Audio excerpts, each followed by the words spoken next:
Mes chers compatriotes, dimanche, les élections européennes ont livré leur vérité. Elle est douloureuse. 6 Français sur 10 ne se sont pas déplacés. 1 électeur sur 4 a voté pour l'extrême droite. C'est vrai, partout, les partis européens progressent. Mais c'est en France, pays fondateur de l'Union européenne, patrie des droits de l'homme, pays des libertés, que l'extrême droite arrive aussi largement en tête.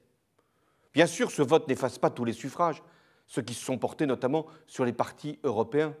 Mais ce vote, il est là, et il doit être regardé en face. C'est ce que je fais. Comment l'interpréter? Ce vote, c'est une défiance à l'égard de l'Europe, qui inquiète plus qu'elle ne protège. C'est une défiance à l'égard des partis de gouvernement, de la majorité comme de l'opposition.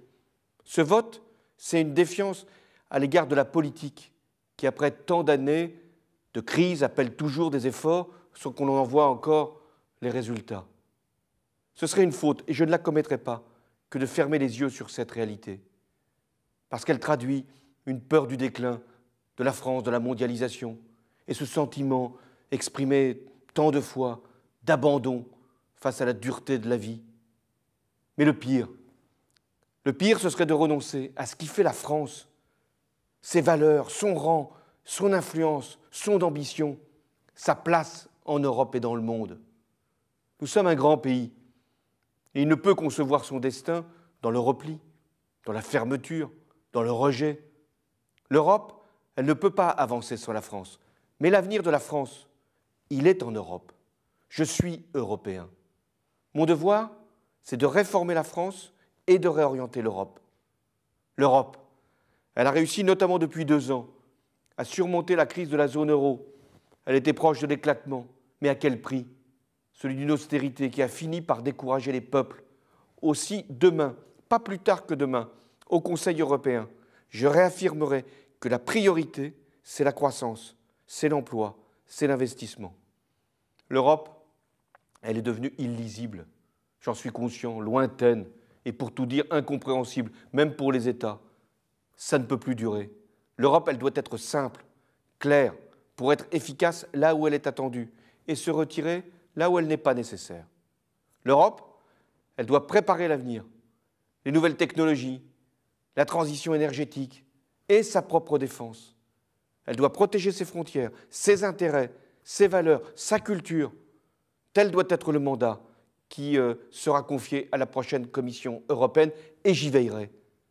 Mais pour parler d'une voix forte, la France doit elle-même être forte. Depuis 10 ans, elle perd ses emplois, et notamment dans l'industrie. Sa compétitivité se dégrade. Son déficit commercial se creuse. Depuis 10 ans, la France, à cause de politiques qui n'ont pas été conduites, elle a accumulé des dettes. Ce n'est pas l'Europe qui nous demande de faire des réformes. C'est pour la France que nous devons les mener à bien, et c'est ce que j'ai décidé. En confiant au gouvernement de Manuel Valls sa feuille de route. Quelle est-elle? C'est l'emploi par le soutien aux entreprises, le pacte de responsabilité. C'est le pouvoir d'achat par des baisses d'impôts. C'est la justice sociale par la priorité répétée, réaffirmée à l'éducation. C'est la simplification, la modernisation, et ce sera tout l'enjeu de la réforme de notre organisation territoriale de grandes régions avec une évolution de nos collectivités, et ce sera présenté dès la semaine prochaine. Cette ligne de conduite, elle ne peut pas dévier en fonction des circonstances. Il y faut de la constance, de la ténacité, du courage, mais aussi de la rapidité dans la mise en œuvre, parce que les Français ne peuvent pas attendre.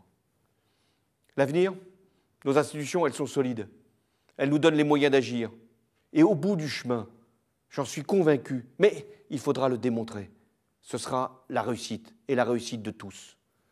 Dans les épreuves, face aux défis, le rassemblement, il est nécessaire. Le rassemblement des Français.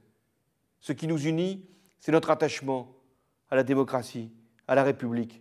Ce qui nous unit, au-delà de tout, c'est notre amour de la France. Et ce sera le combat que je mènerai tout au long de mon quinquennat. Vive la République et vive la France.